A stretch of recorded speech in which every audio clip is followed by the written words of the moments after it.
Most people enter the game of life begging for allies, validation, and support. Yet they wonder why they're outmaneuvered. Today, I'll show you how to win a game without using a single piece. How to dominate when you have nothing, no one, and no visible leverage. If you've ever felt outnumbered, overlooked, or underestimated, this is where the balance of power shifts. Power does not belong to the strongest, only to the one who knows how to operate unseen. The world praises collaboration, unity, and harmony. But behind every kingdom, every empire, and every quiet victory stands one individual who learned how to rule without armies, influence without allies, and control without force. To play the game with no pieces is to master the art of psychological sovereignty, a discipline reserved for those willing to walk alone, act unseen, and strike with precision. In this guide, we descend into the mindset of the solitary strategist, the individual who turns isolation into an advantage and turns absence of resources into a weapon sharper than any blade. In every age, the appearance of weakness has been a decisive weapon for those who understood human ambition. You, too, have felt the pressure to appear strong, to show that you possess resources and influence. Yet strength displayed too openly invites contest. Weakness, or rather the illusion of it, invites revelation. It makes others speak before you must. It makes them show intentions while you remain hidden. Consider Julius Caesar before he crossed the Rubicon. To the Senate, he was a commander far from Rome, seemingly vulnerable without political backing. But that illusion forced his enemies to act rashly. They revealed their fear and alliances. Once they exposed themselves, Caesar no longer needed to guess. He needed only to strike. Weakness made them predictable. Ask yourself, how often have you tried to prove your strength, only to feed the insecurities of those who watched you? How many times has your confidence provoked the envy of rivals? You believe you gain respect by displaying your assets, yet in truth, you gather opponents. People fear what is obvious. They ignore what seems incapable of harm. This is why the illusion of weakness becomes a shield and a trap. It protects you while luring others into movements they believe are safe. When someone believes you have nothing, they assume you cannot retaliate, and when they assume that, they grow careless. Humans speak more freely around the powerless. They underestimate more confidently. Their arrogance reveals their character long before their strategy. Psychologists call this the projection of dominance. When a person thinks you are beneath them, they show you the side they hide from their equals. They reveal grudges and desires. They expose motives that would otherwise remain sealed. Your supposed weakness becomes the mirror that reflects their true nature. History is filled with such mirrors. Think of the young Ottoman prince who pretended disinterest in politics while his brothers fought for recognition. He learned everything, alliances and betrayals, while appearing harmless. When the moment came, he seized the throne with the precision of someone who had been watching from the shadows. You must understand this. People reveal more to a silent observer than to a competing rival.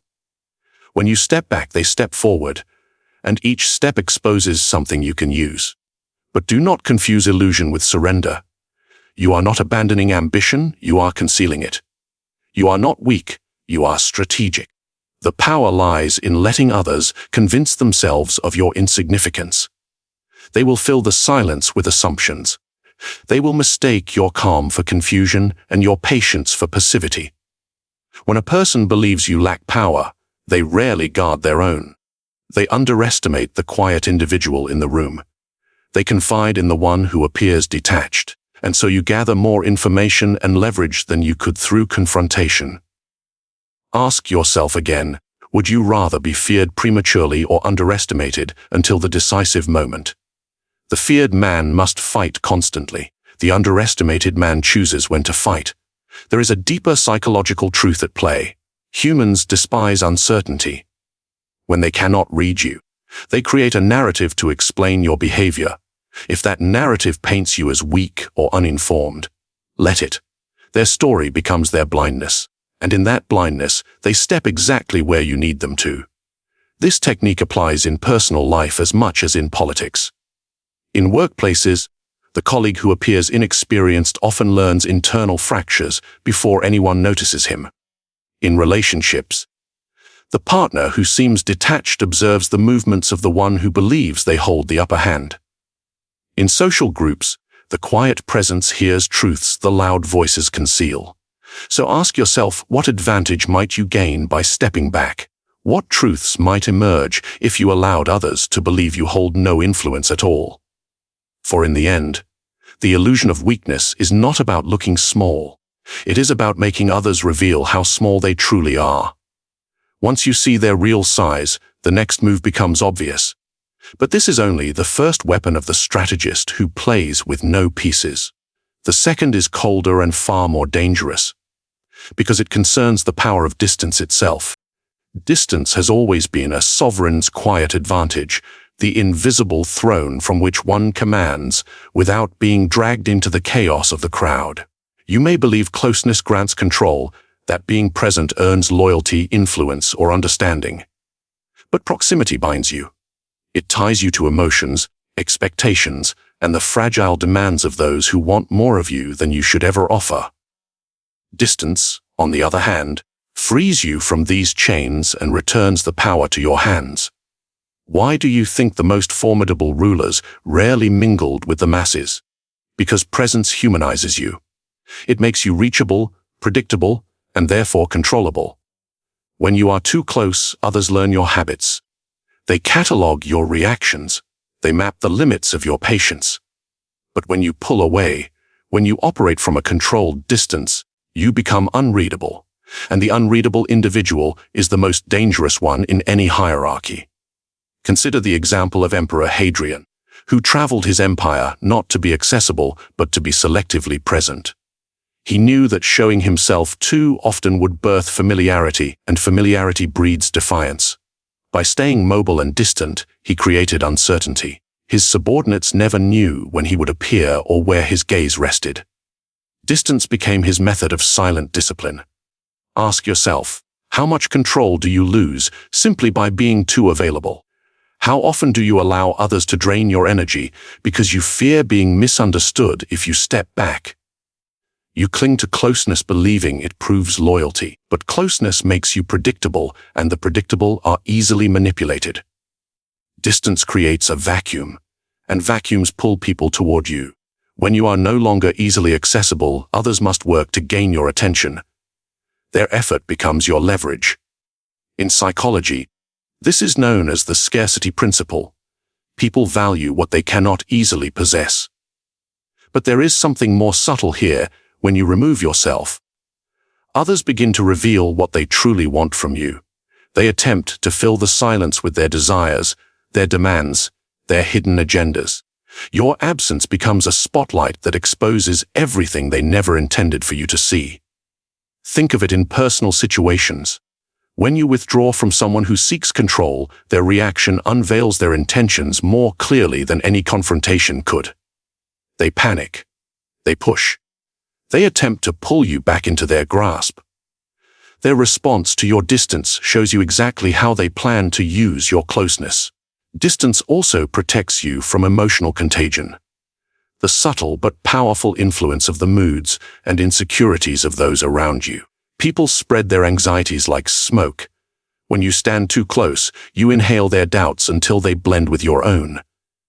By stepping back, you preserve clarity, and clarity is the foundation of strategy. But remember, distance must be intentional. It is not about disappearing from responsibility. It is about controlling when, where, and how you appear. You decide when your voice enters the room. You decide whose emotions you allow into your space. You decide who earns your presence and who is denied the privilege. This selective distance strengthens your authority. Look at successful generals throughout history. They did not fight every battle personally. Their power came from directing from afar, from observing the entire field while others were trapped in the dust of the front line. When you maintain distance, you see the patterns others miss. You gain perspective unavailable to those entangled in conflict. Ask yourself now, what might change if you stopped giving immediate access to everyone who demands it? What decisions would you make clearer if you removed yourself from the noise long enough to think?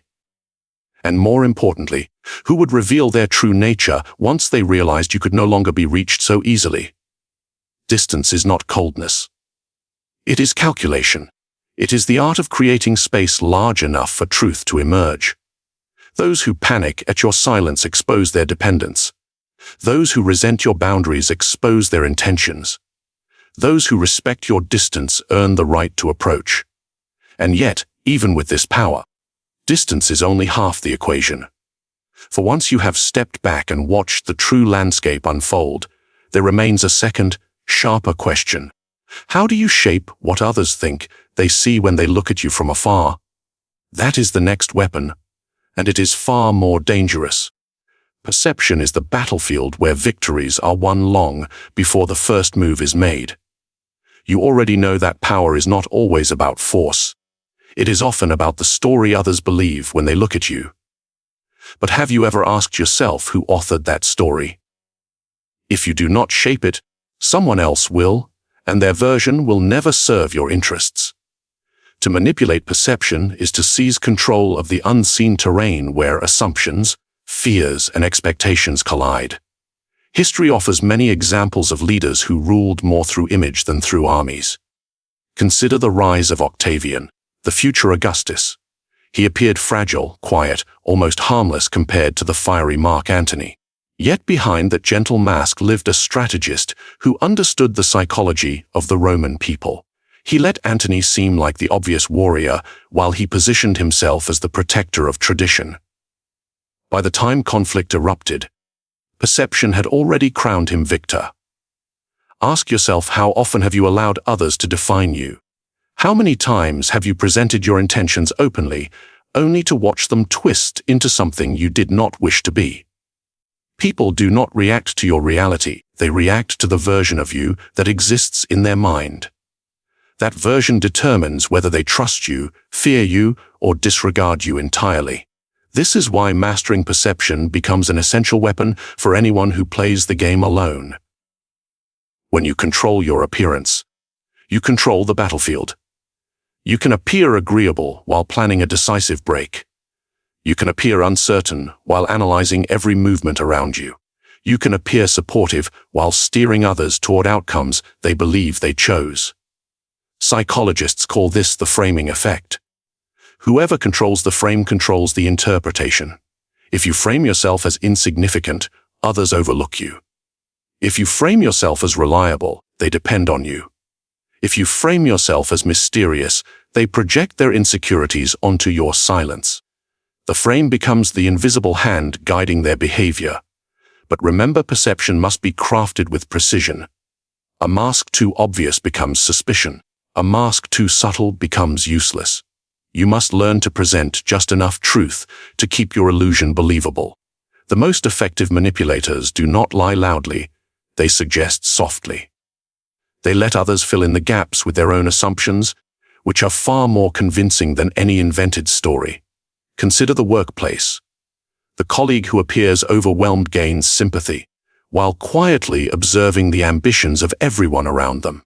The individual who pretends to seek advice may already know the solution, but wants to watch how others reveal their priorities. Even in personal relationships, the one who seems vulnerable often extracts more honesty than the one who demands it. People expose themselves when they believe the other is no threat.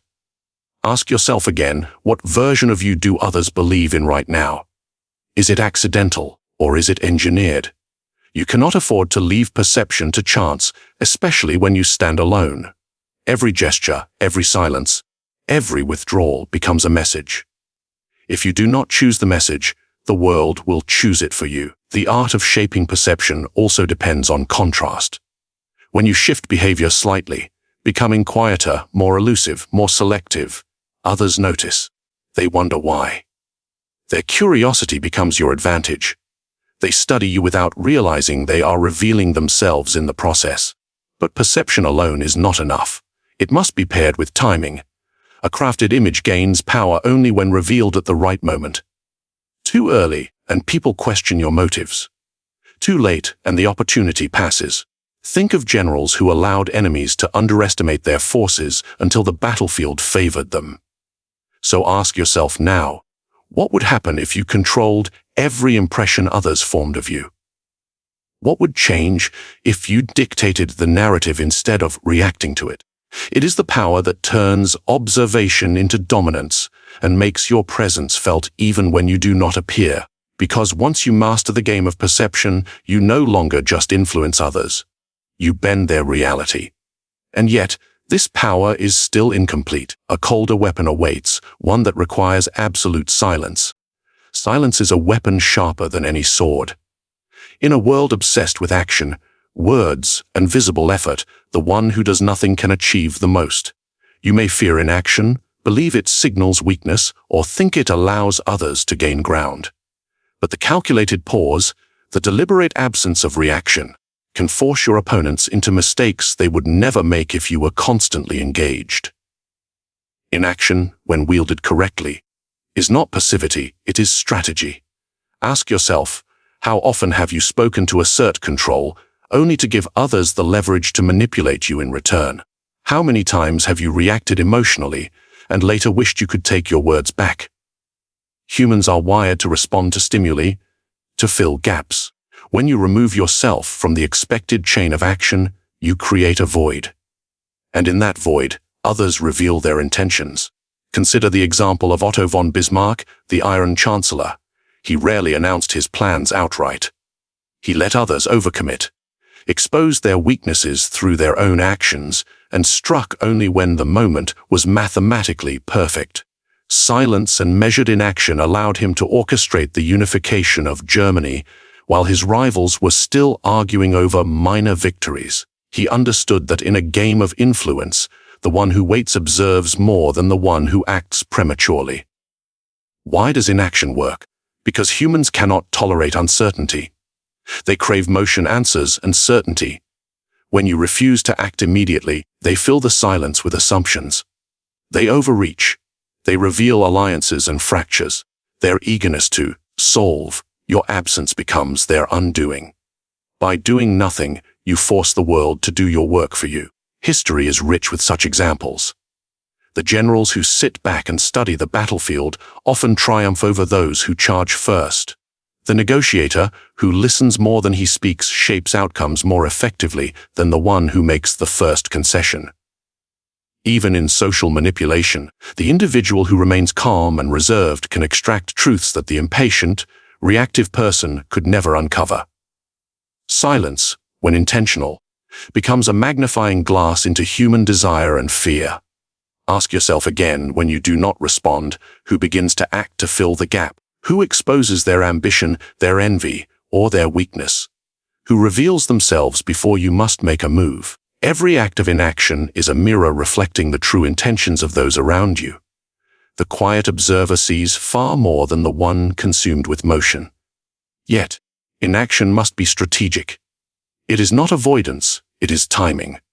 Like the assassin who waits in the shadows for the perfect moment, you choose when your intervention occurs. Premature action can destroy opportunity. Hesitation can be deadly, but calculated stillness can win kingdoms. Look at the political chess of the Medici family. They often let rivals make the first move, absorbing the risk, only to exploit the aftermath when everyone else believed the advantage had shifted. By doing less, they achieved more than those consumed by frantic effort. And there is a deeper psychological layer. Those who act impulsively often betray themselves. They cannot resist filling silences. They cannot resist projecting intentions onto the one who remains calm. Inaction is not just a tactical choice, it is a psychological trap. Those who cannot stand still reveal themselves as predictable, impatient, and manipulable. Ask yourself now, what could you achieve if you paused at exactly the right moment? What mistakes could you force others to make simply by refraining from immediate engagement? How much power lies in your ability to withhold, to observe, and to let the world stumble over its own assumptions? But remember, this is not about cowardice. This is about precision. Inaction is most effective when it is deliberate, controlled, and combined with acute observation. It is the quiet hand guiding the loud, chaotic world, the invisible force bending outcomes without being seen. Those who act first often win battles. Those who wait measure and manipulate win empires. And yet even this is only part of the strategy, for once you have mastered the art of inaction, there is an even greater power to seize, the ability to turn your self-sufficiency into absolute dominance. But that, my friend, is a lesson that requires the coldest clarity, and it waits in the next segment. True power begins not with others, but within. It is not measured by armies, wealth, or alliances. It is measured by your mastery over yourself. If you cannot command your own mind, your own impulses, your own fears, then how can you hope to dominate the world beyond? Self-sufficiency is not a virtue of isolation, it is a weapon. It transforms absence into strength and dependence into irrelevance. Ask yourself, how often have you relied on the support of others, only to find that their loyalty was conditional, their guidance flawed, or their ambition stronger than their respect for you? Every alliance carries the hidden cost of compromise. Every relationship is a battlefield where your autonomy is tested. To be self-sufficient is to operate above these constraints, to be the player who needs nothing yet commands everything. History offers countless examples of those who cultivated this solitary dominion. Consider Napoleon Bonaparte, a man surrounded by generals, ministers, and soldiers, yet utterly reliant on his own judgment.